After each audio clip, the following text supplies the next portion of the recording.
UBI Works, Basic Income Talking Points Fact Sheet. This was last updated August 13th, 2021. On this page is an ever-evolving list of evidence-based talking points and narratives for basic income that UBI Works has compiled. We invite you to use this as a resource and share it with other activists and politicians who may find it helpful in their advocacy.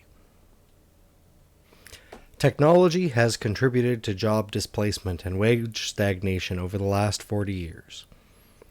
Technology is polarizing economic opportunity and quality of life, contributing to wage stagnation and shifting. The Great Decoupling. From 1976 to 2014, Canada's cumulative labor productivity grew 53%, while the median worker's hourly wage grew only 3%. Increasing automation and globalization, itself enabled by technological advances, are the most likely causes. Center for the Study of Living Standards is the source for that. The Great Decoupling.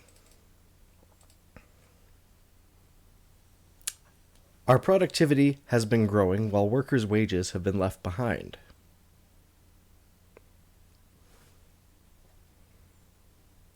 Contribution of declining labor share and inequality.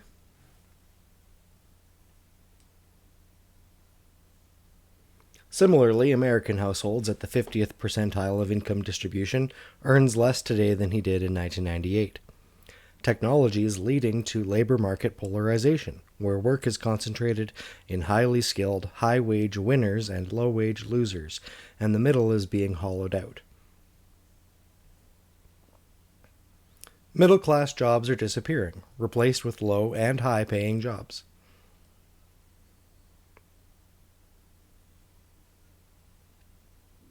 Canada's labor polarization. Middle-class jobs are disappearing while low and higher pay jobs are growing.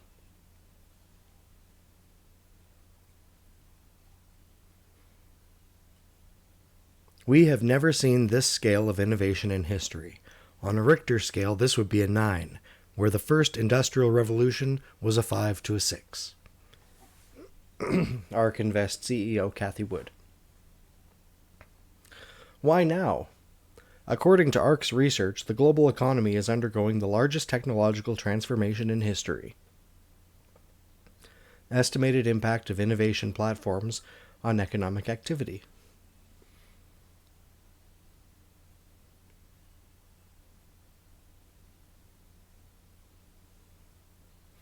Automation technology has been the primary driver in U.S. income inequality over the past 40 years.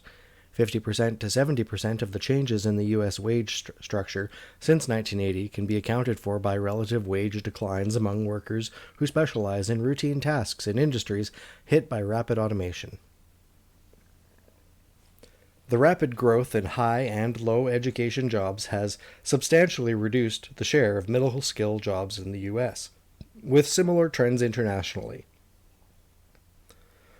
In 1979, the 4 middle-skill occupations, sales, office and administrative workers, production workers, and operatives, accounted for 60% of employment. This dropped to 49% in 2007 and down to 46% in 2012. Share of U.S. workers in low, medium, and high-skill occupations, 1979 and 2016.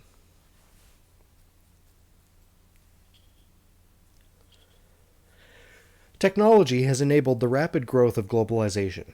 Due to advances in technology, companies are finding it easier and more cost-effective to outsource around the world, making it an increasingly competitive alternative to hire and manufacture locally.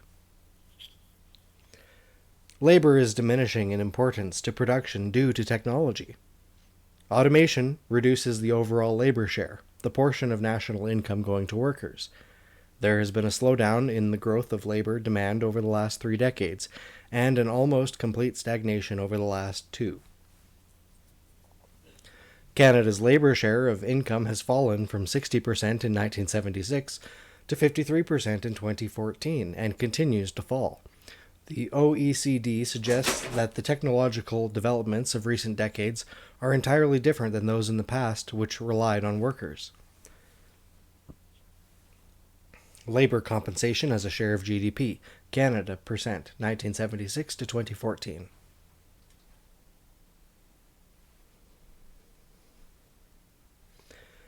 In the past 2 decades, the U.S. labor share has declined from 63% in 2000 to 56% in 2018.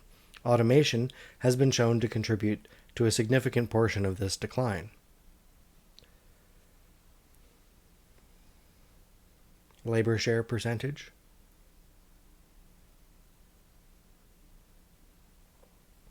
Growth in low-skill and low-income jobs is outpacing high income.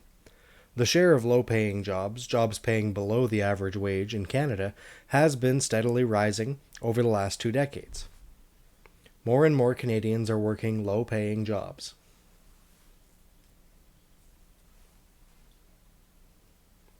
Job growth concentrated in low-paying industries.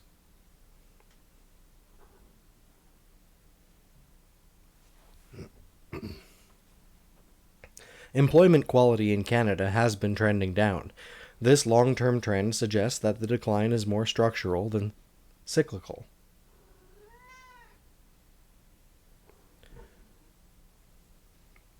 The likelihood of being in the middle class is decreasing with each successive generation. Middle class missing millennials. Millennials are significantly less likely to be in the middle class than previous generations.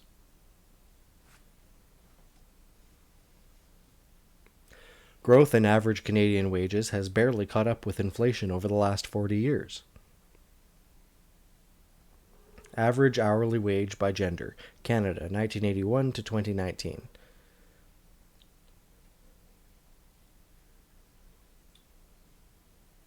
The proportion of employees earning minimum wage in Canada has doubled from 5.2% to 10.4% between 1998 to 2018, with most of that growth occurring between 2017 and 2018.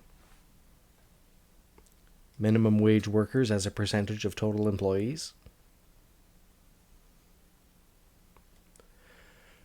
Growth in part-time work has outpaced full-time work in the last 20 years. Workers in part-time jobs have had a steady rise in the length of time that they hold these jobs, rising from an average of 60 weeks in a part-time job to an average of 77 hours. Over the same period, the average tenure of full-time workers has only risen by 4 weeks, from 104 to 108 hours. Automation is threatening a wide range of jobs, working its way up and down the skills chain. Meanwhile, the cost of an industrial robotics system is projected to fall to less than $20 an hour in 2020, which is below the average worker's wage. In October 2019, the Bank of Canada's Business Outlook survey reported that the job growth in Canada was set to slow over the next 12 months, while investments in automation remained steady. There is considerable evidence that displaced workers are re-employed at lower wages. Re-employed displaced workers are also more likely to work in part-time or non-permanent jobs than prior to displacement, and work shorter hours on average. Displaced workers suffer earnings losses as high as 25% per year, 6 years after displacement. The earnings loss can be even more severe for high seniority workers, as high as 35% 5 years after displacement. Workers displaced by mass layoffs experience large and persistent earnings losses relative to similar workers who remained continuously employed with the same firm. Bank of Canada. Due to the rise of Amazon and global e-commerce in 2019, U.S. retailers announced 9,302 store closings, a 59% jump from 2019. This number is estimated to be 14,000 in 2020. In 2020, hundreds of stores are due to close in Canada. 42% of Canadian jobs are at high risk of automation in the next 20 years. 42% of the Canadian labor force are in occupations that are at high risk, 70% plus probability of automation over the next 20 years. On average, the arrival of one new industrial robot in a local labor market coincides with an employment drop of 5.6 workers. Some human-replacing technology costs as low as $3 an hour to operate. Machines to do half of all work tasks by 2025. The jobs most at risk of automation: retail, salesperson, administrative assistant, transport truck driver, cashier, food counter attendant, and kitchen helper, are also among the most common occupations in Canada. Since 2000, Canada lost about 500,000 manufacturing jobs. In Ontario alone, 340,000 manufacturing jobs have been lost since 2004. Manufacturing employment in Canada, 2000 to 2019.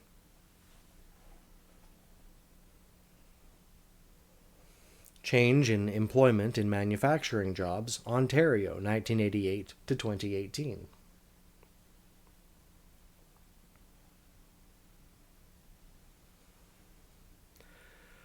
Automation has been shown to be responsible for 6 times more job loss in manufacturing than global trade. A 2019 internal report from Wells Fargo projects that 10% of banking jobs will be displaced by technology over the next decade. Canadian food and beverage manufacturers are expected to deploy more industrial robotics over the next 5 years in order to speed up and improve the production time of products. 63% of Canadians are seriously concerned that technology will displace more jobs than it creates. Meanwhile, 75% of Canadians support universal basic income as a way to help workers displaced by automation. Retraining programs have been shown to be mostly ineffective. In Ontario, only 15% of people who went through a skills training program, which cost the government $1 billion, found a job in their new field. Basic income increases entrepreneurship and gives everyone the ability to take risks.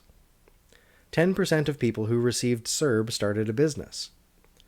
A basic income pilot in Japan increased interest in starting a business by 3.9 times. In 2018, over 100 Canadian CEOs representing over $2.3 billion in annual revenues signed a letter in support of basic income. How basic income could create a whole new class of entrepreneurs. The evidence is mounting that unconditional cash payments could unleash a new wave of business innovation. The rate of small business startups in Canada has declined by almost 13% since the early 2000s. Most small businesses are self-funded, and if the people have less money, there will be fewer new businesses starting.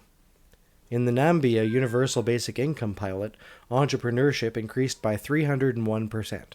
In the Indian UBI pilot, villages provided UBI saw 3 times the entrepreneurship of control villages.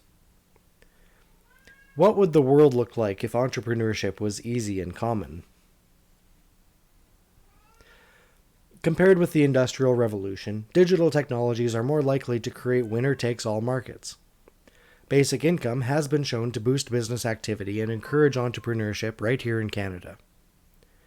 Data shows that federal stimulus coincided with a surge in U.S. small business startups. If I had to support my family growing up instead of having time to code, if I didn't know I'd be fine if Facebook didn't work out, I wouldn't be standing here today. Mark Zuckerberg. Airbnb and Reddit would not exist had they not gotten something like basic income from Y Combinator. Basic income can end poverty and improve health and educational outcomes. A national basic income could lift 3.2 million Canadian families out of poverty, ending poverty. The Canada Child Benefit, a basic income for families, has lifted 250,000 families, including 588,000 children, out of poverty. It has also reduced the number of low-income households experiencing severe food insecurity by 1/3. The Canada Child Benefit, a basic income for families, is overwhelmingly responsible for Canada's reduced poverty and income inequality. The cost of poverty in Canada is estimated to be between $72 and $84 billion a year. The cost on the Canadian healthcare system alone is estimated to be at least $7.6 billion. UBC researchers gave $7,500 to homeless residents. 70% were food secure after 1 month. Spending on alcohol, cigarettes, and drugs went down 39%, and it saved the shelter system $8,100 a person. The increase in income disparity between the poorest 10% of Canadians and the richest 10% of Canadians grew by 10% between 2000 and 2016. Since 1982, the income share of the bottom 50% of earners declined by 28%, while the incomes of the top 1% rose by 53%. The top 1% of earners are seeing their incomes rise faster than the average Canadian. This growth discrepancy increases the top 0.1% and even more so in the 0.01%. 48% of Canadians are $200 or less away from insolvency. Canada's income equality ranks low compared to other developed nations, 12th out of 17 peer countries, and is getting worse. Meanwhile, Canada ranks as the 10th largest economy globally, with a nominal GDP of $1.73 trillion. Poverty is the single largest determinant of health, and ill health is an obstacle to social and economic development. Poorer people live shorter lives and have poorer health than affluent people. The poorest 1% of Canadian men die 8 years younger than the richest 1% of Canadian men. For Canadian women, the longevity gap is 3 years. Poverty has been shown to negatively affect cognitive functioning, equivalent to a drop in IQ of 13 points. Research shows that food insecurity, the lack of access to nutritious foods, can shorten lifespans by 9 years. 1 in 8 households in Canada is food insecure, amounting to over 4 million Canadians, including over 1 million children. Universal basic income would virtually eliminate food insecurity. The number of single-person households accessing the food banks grew by 45% between 2007 and 2019. Mental strain from poverty can result in a 13-point drop in IQ. That one's from Princeton. Poverty results in poorer school performance. Students and families earning less than $30,000 a year score 20 to 30% lower on Grade 3 EQAO math and literacy tests than students and families earning more than $100,000 a year. This gap widens in Grade 6. Child poverty accounts for 21% of the risk of poor education outcomes. 50% of Ontario students who drop out of high school live in families earning less than $30,000 a year. I'm now convinced that the simplest approach will prove to be the most effective. The solution to poverty is to abolish it directly by a now widely discussed measure, the guaranteed income. Martin Luther King Jr., Where Do We Go From Here? Chaos or Community? 1967. Basic income encourages work and ends the poverty trap of current social assistance programs. A survey of Canadians receiving CERB showed that 50% learned a new skill, 42% took an online class, and 10% started a business. They spent more time on unpaid work like housekeeping, caregiving, civic and voluntary work. Evidence of employment commitment.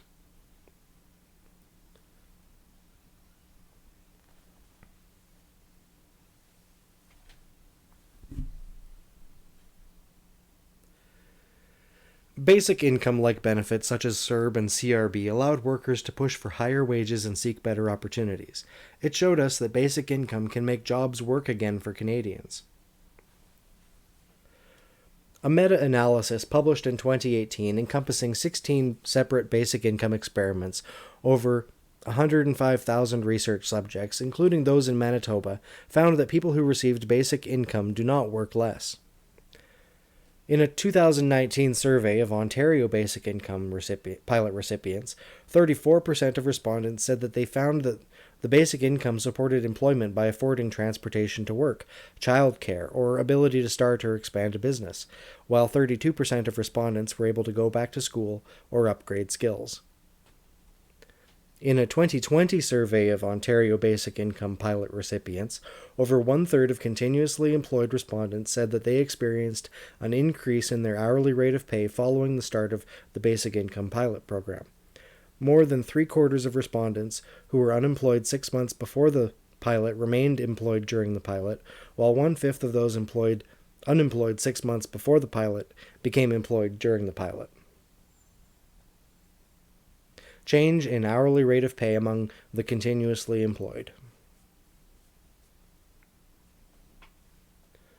Started educational or training pursuits during the pilot of the previously employed and unemployed.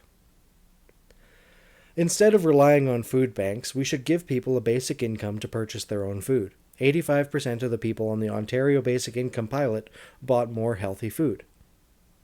70% of those signing up for Ontario's Basic Income Pilot project were working people trying to make ends meet. Since 1982, all Alaskan residents have been entitled to a yearly cash dividend from the Alaskan Permanent Fund. Research shows that the dividend had no effect on employment and increased part-time work by 17%. Welfare recipients may find themselves worse off financially if they have some earnings from paid employment than if they just stayed on welfare.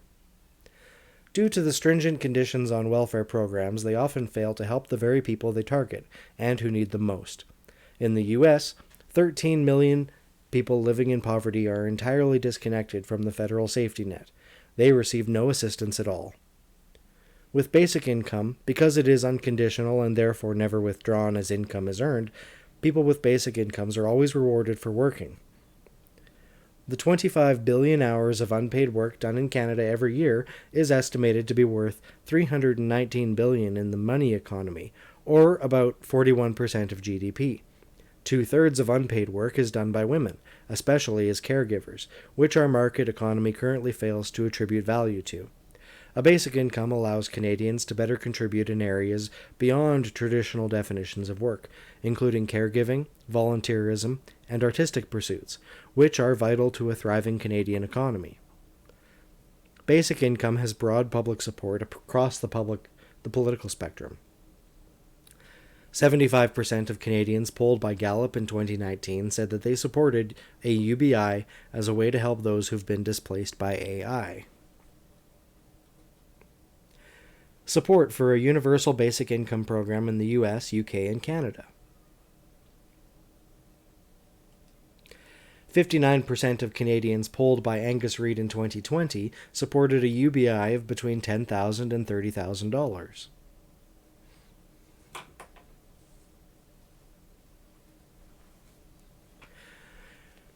In 2021, a poll showed that UBI was a top 3 election issue for Canadians.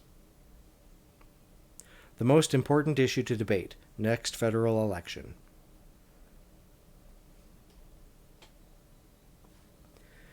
In 2020, over 50 Canadian senators signed a letter in favor of basic income.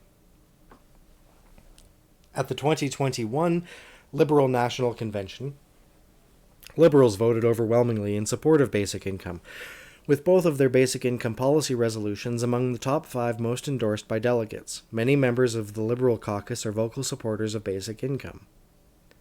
In 2021, Liberal MP Julie Dershowitz introduced Canada's first private member's bill for guaranteed basic income, Bill C-273.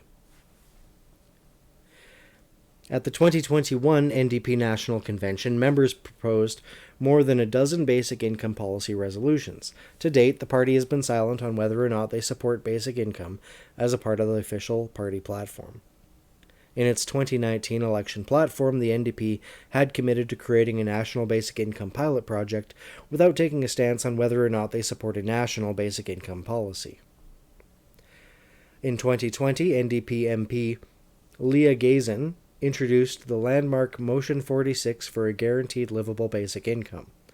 In 2021, the NDP included guaranteed livable income as part of their election platform.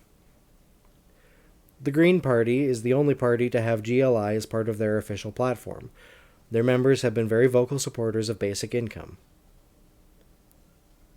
Basic income has been championed by many prominent conservatives, including Nobel-winning economist Milton Friedman, former Canadian Conservative Senator Hugh Segal, former federal PC leader Robert L. Stanfield, former Ontario PC leader and Mayor of Toronto John Tory, The Alaskan Permanent Fund was established under Republican Governor J. Hammond in 1976 and pays an annual dividend to every resident. To date, the Conservative Party has not made an official position on basic income. To read more about each party's stance, you can visit the UBI Works party pages. Members of every single party have publicly supported basic income. Basic income can grow Canada's economy more than it costs while ending poverty. Canada's basic income for families, the Canada Child Benefit, is working to grow our economy while keeping Canadians out of poverty. The CCB is growing our economy by $2 for every $1 invested, while contributing over 450,000 full-time equivalent jobs, roughly 2.5% of the Canadian labour force, driving $85 billion a year in revenues and $18 billion in gross profits to businesses, and keeping 588,000 children and 250,000 families out of poverty. Basic income can grow the economy and create jobs. Basic income could grow Canada's economy $80 billion a year, more than Canadian tourism and hospitality industries combined, and create nearly 600,000 jobs in 5 years. Basic income can be good for business. Putting money in Canadians' hands let them spend it in their local economies, which could cause private capital investments to increase up to $15 billion a year, more than double all Canadian venture capital investments a year. Basic income is a raise for working Canadians. Economic activity from basic income would cause businesses to hire, spending up to $32 billion a year in total wages, as much as the profits of our top 3 banks. Basic income can be a self-sustaining investment. Basic income could grow the economy more than it costs in the long term, making this a sustainable investment over time. It could generate $22 billion a year in new government revenues from new economic activity, as much as all the EI premiums paid by employees and employers, all while ending poverty and growing the middle class. Basic income could grow the economy sustainably while lifting 3.2 million families out of poverty and giving a raise to most Canadians. We can pay for basic income without needing to raise personal income taxes on working Canadians or eliminating important needs-based programs. We've compiled $800 billion worth of funding options from across the political spectrum that can pay for a national basic income. This 23-page document is UBI Works, Basic Income Talking Points Fact Sheet. What do you think? I read this, so you don't have to. Leave some comments below and let me know what you think of universal basic income.